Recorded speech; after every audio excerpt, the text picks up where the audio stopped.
Hi, I'm Jason Word. I'm here at the courts in Springfield for the 32nd annual Ozarks basketball preview, and I'm here with one of our magnificent 11s and one of, dare I say, the top 15 players in the United States, Priscilla Williams of Branson, and her coach, Kip Booth. Thank you. Welcome. Priscilla, what does it mean to know you're just one of the top athletes here, that you are here as one of the magnificent 11s of the 2018-2019 Ozarks basketball preview?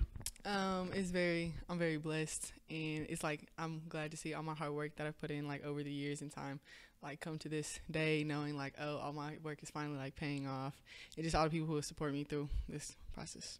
Well, it takes a lot of work to get to where you are. You've had to put in a lot of effort, a lot of extra time in the gym, all the things that go with it. I mean, how does it feel? I mean, you get in there, you're grinding these things when you get to levels like this and moments like this.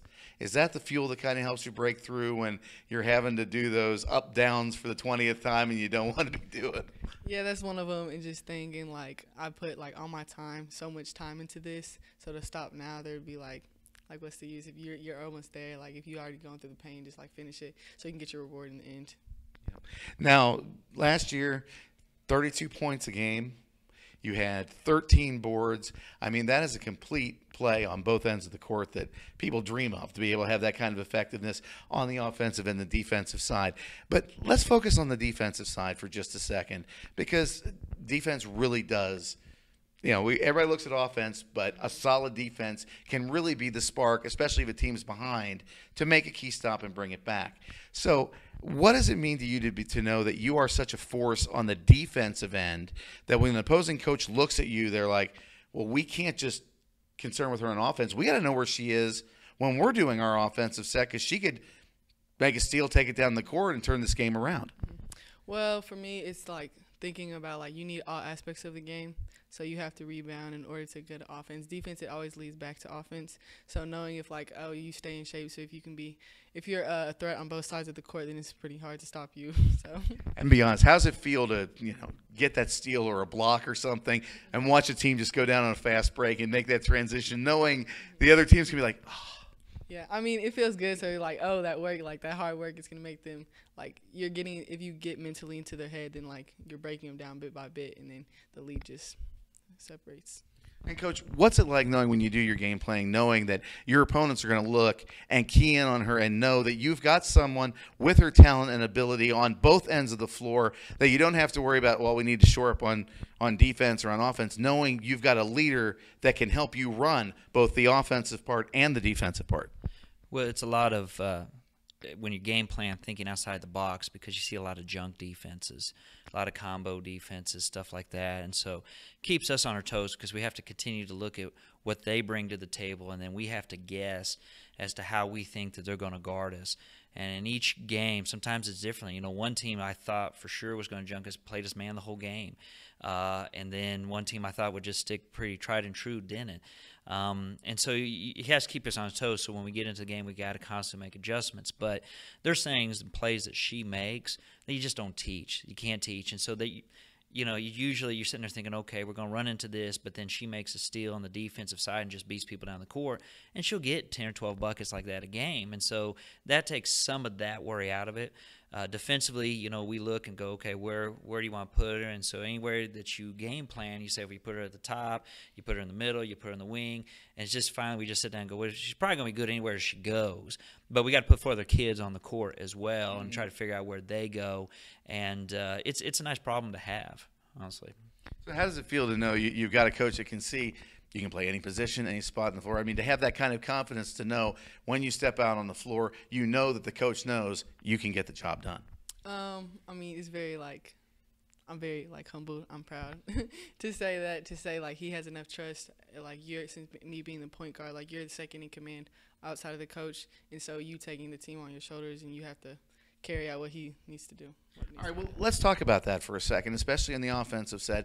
Being the point guard, being the scorer that you are, and being just a natural athlete, everybody wants the rock at crunch time. Everybody wants to be the one that makes the big play.